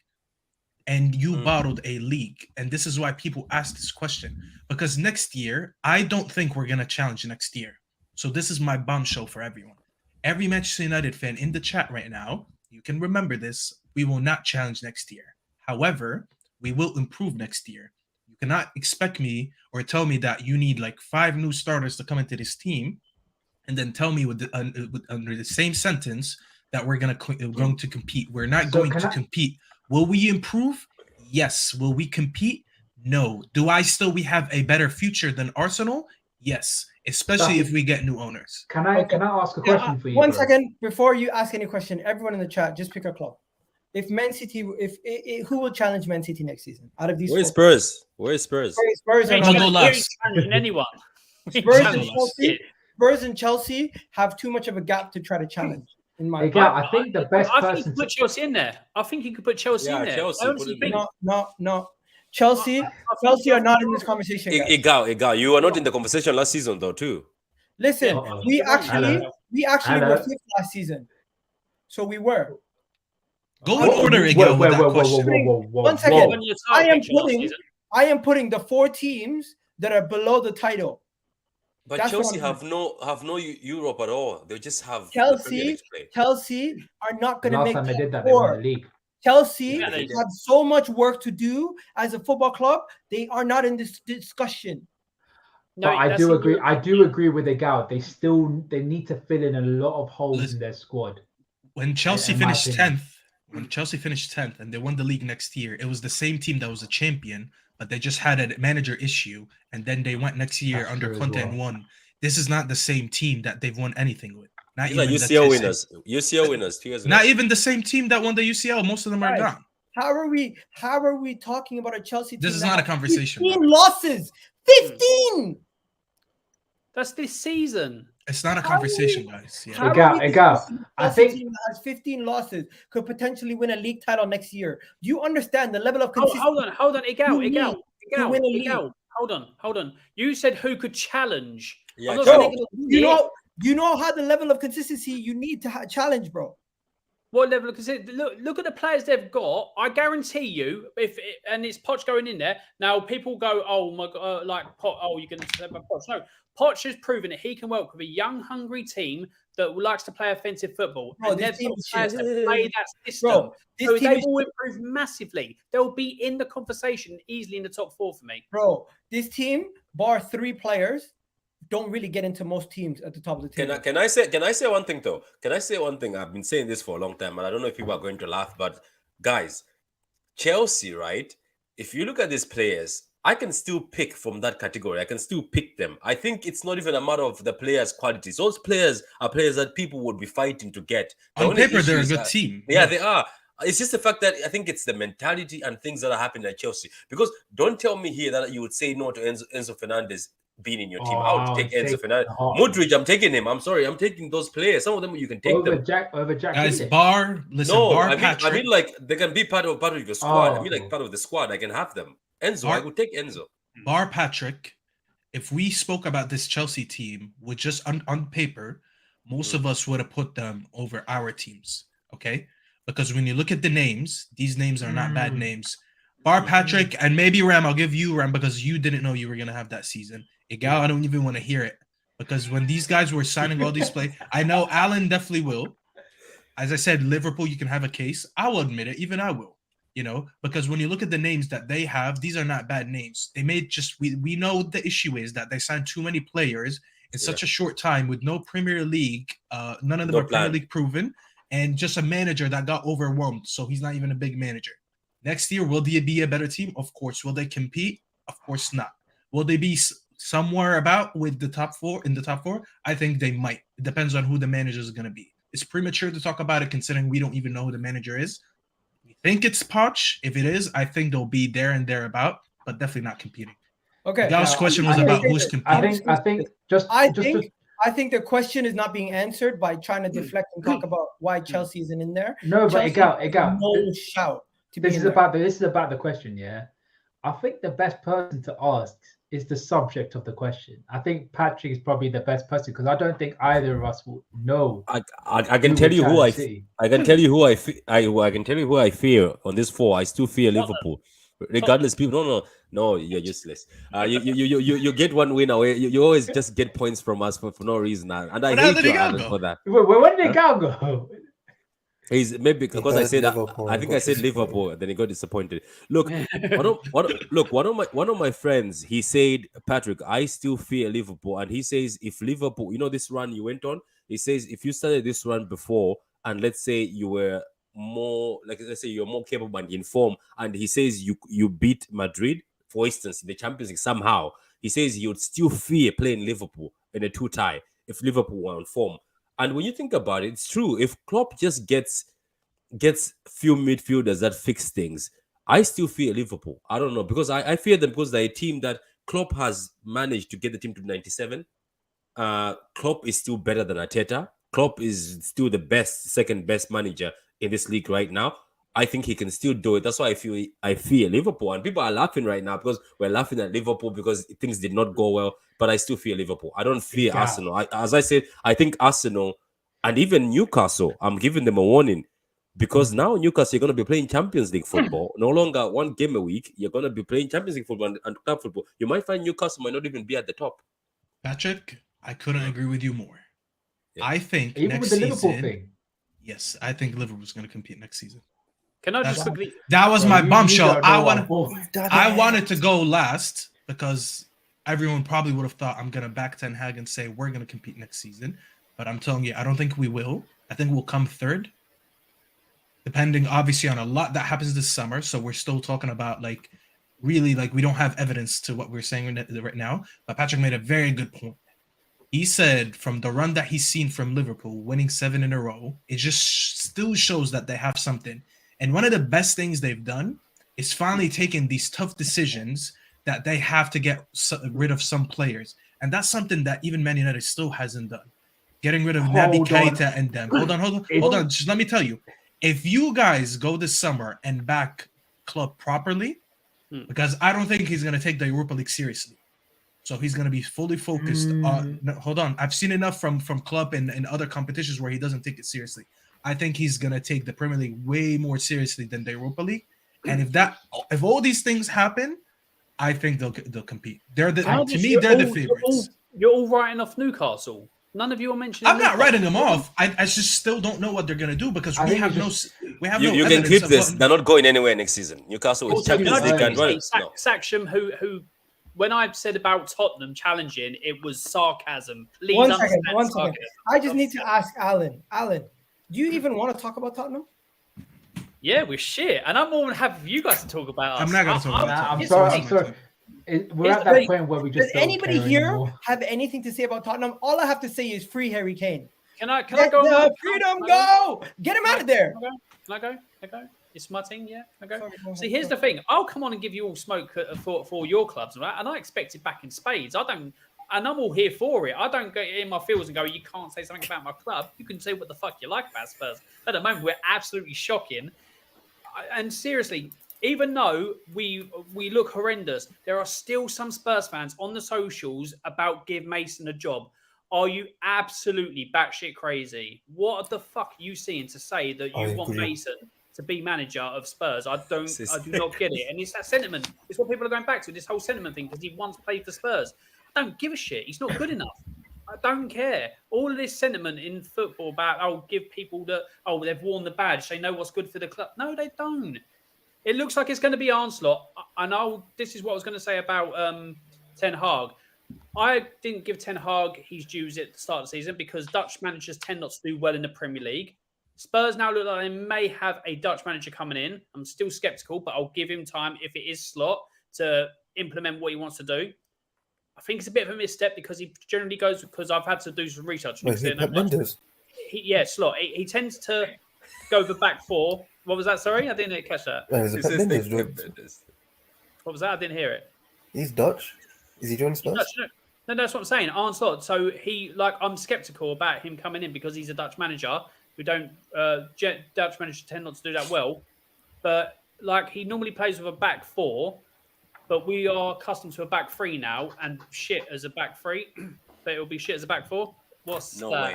No way. Egal, if this happens, Chelsea are in the mix. I'm saying it right.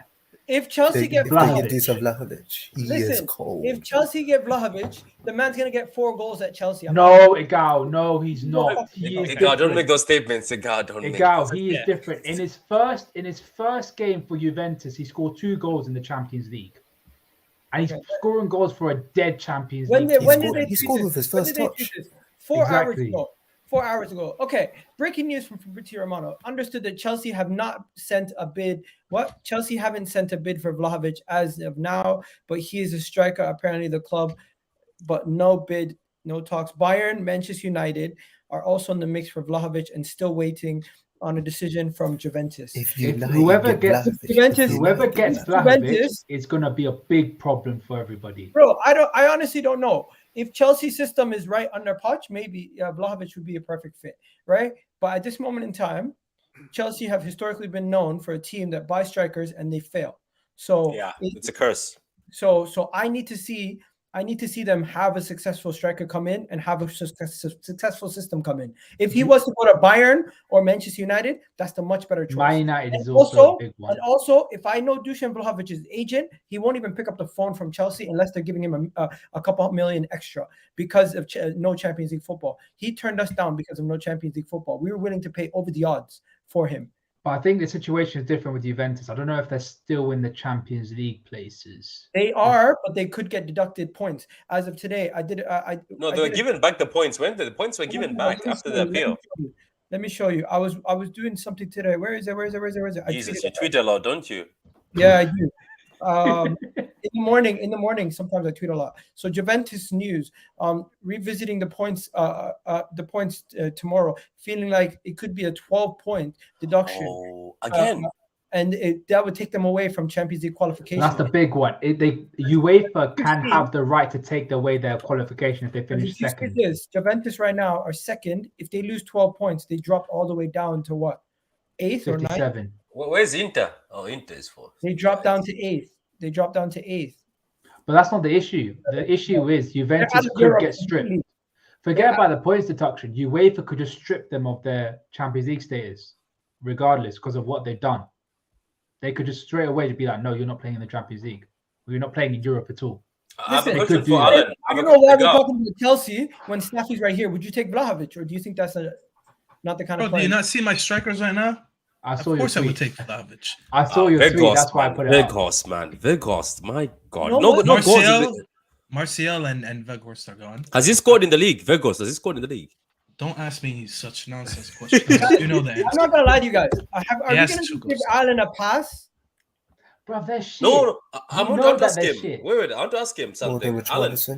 Alan, is it wrong to say this? I said this to one of the Spurs fans, and he was like, I'm talking rubbish.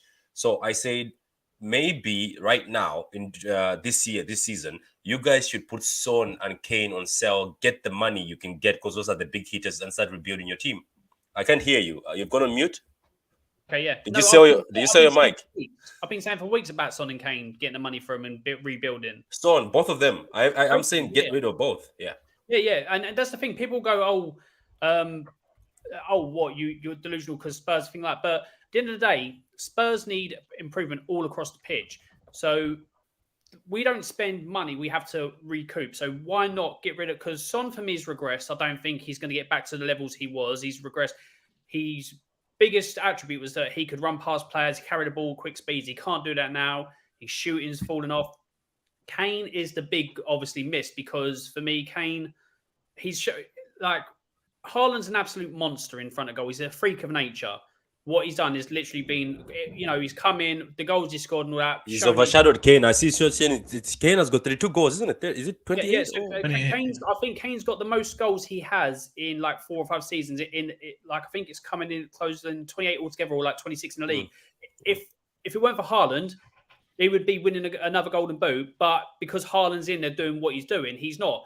But look at Kane's doing it in such a bad, piss poor Tottenham team. Goes to prove why he's one of the best. Now, although he's one of the best strikers and one of the best players, because Haaland for me is a great finisher. His all-round game is improving, but it's been doing it in recent weeks. I saw him against Arsenal, like bossing that game, taking the balls down, spraying balls, all that. So he's developing as he goes. But like I said, Kane as an all-round player is one of the best. He just needs to add trophies to that for people to take him seriously. Mentality. It's only goals. People are going to go, you got all the goals, but you got nothing to do it. So if he moves on to play for another, for me, I think he'll stay in England. That's why I'm going to say he's going to go Man United because bring him over. There's no chance he's going to stay in England and go to Chelsea. But if he does and goes on to win a trophy, then Kane's in the shout where you can say the same. How happy would you be if you lifted a trophy with Harry Kane before he leaves? Oh my God, you're asking a Spurs fan who hasn't won a trophy how happy he'd be. He's going to be knee sliding on stream. Egal, if Spurs win a trophy with Harry Kane, I'd come on and do a show on your channel naked. That's how impressed I would be. Chill. We don't want them to It's not happening. It's not happening, but that's what I would do. That's what I'd do. If we won a trophy with Harry Kane, I'd come on and do a show naked. Don't say that. The universe is mad. The universe is mad. Alan, I swear Hamza has warned you not to do that, not to fake it out into the universe, bro. We've seen what's happening. Hey, OnlyFans, man. It's the history of the Tottenham. It's fine. Yo, listen, I'm in the works right now. Alan's gonna lift a trophy before the end of the show. Don't worry. Anyways, I think we need to talk about one more thing before we go. It's not about Harry Kane. What's Tottenham's trajectory next season? Because we spoke about everyone else's. Rip it up and start over again. Yeah, that's what Spurs really need to.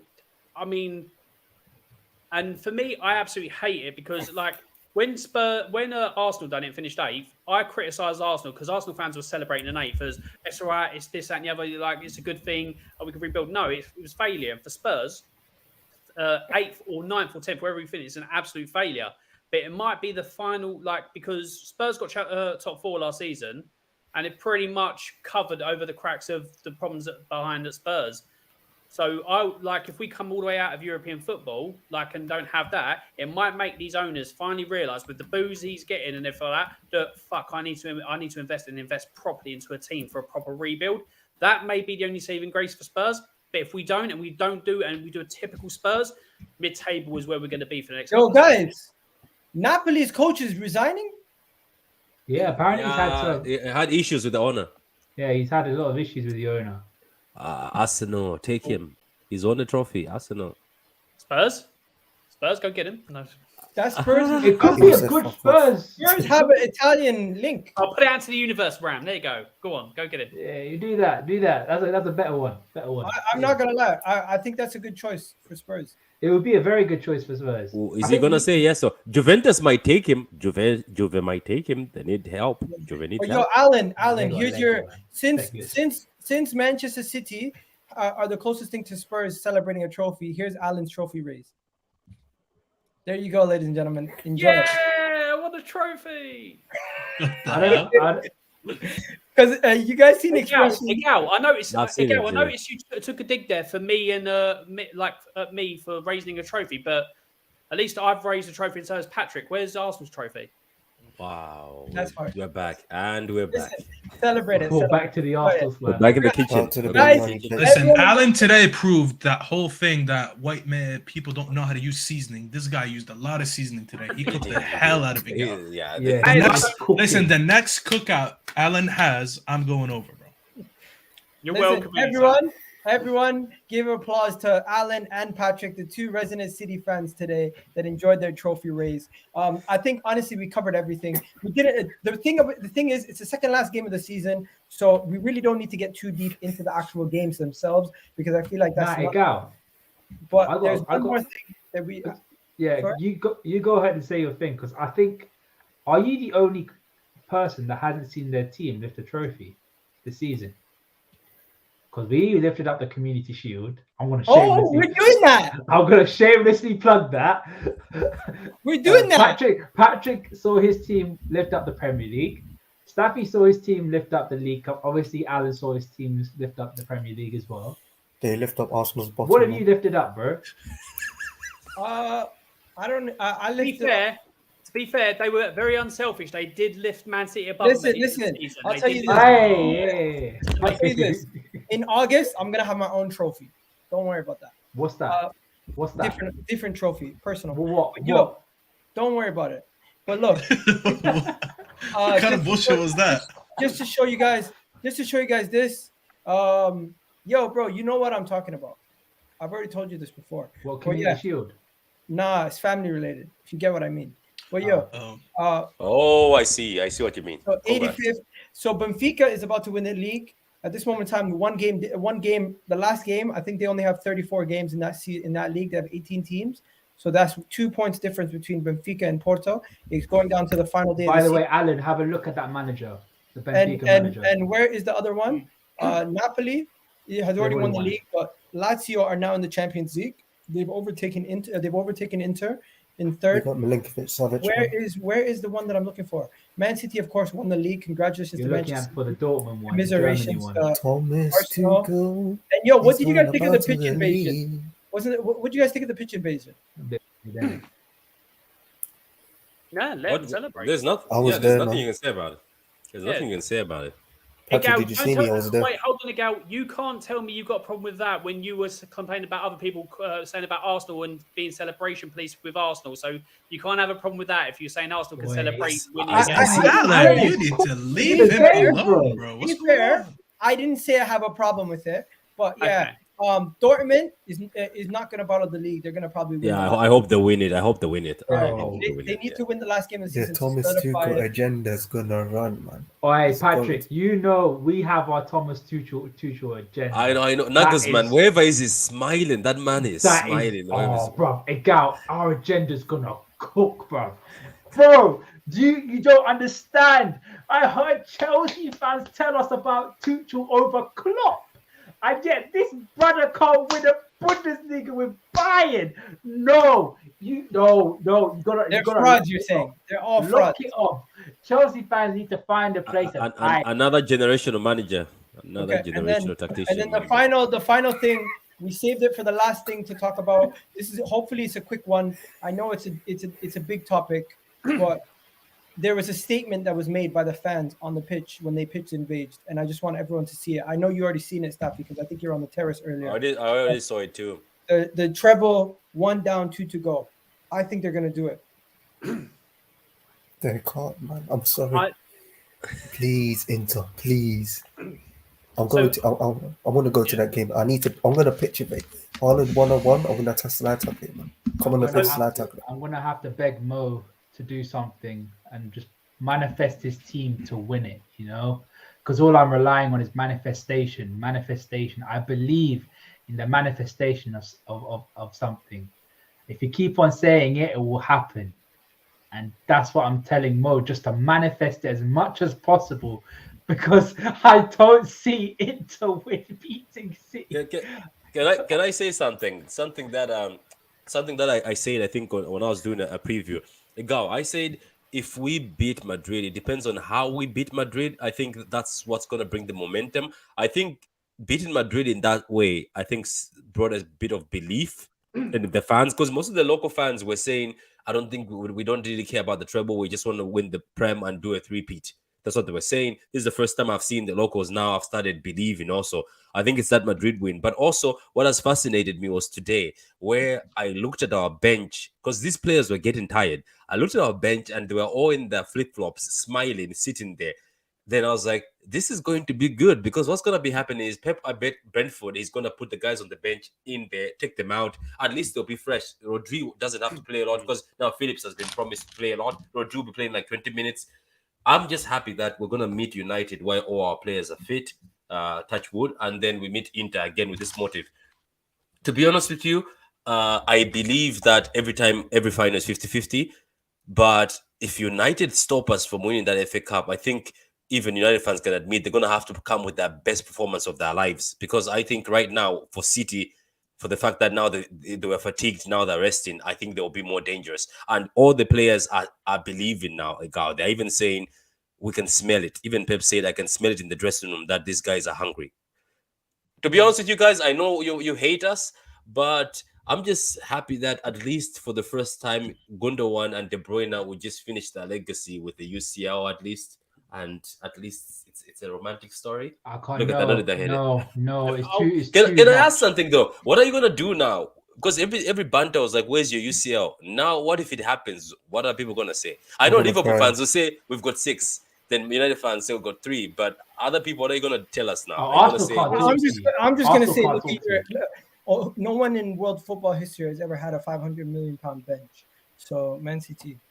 Let's not act like that was Chelsea have it also. Chelsea have it. No, hold on, because I saw this picture floating around saying best bench in history. Let's not act like this is actually their bench. These are their starters that are on the bench because Arsenal put them in that situation.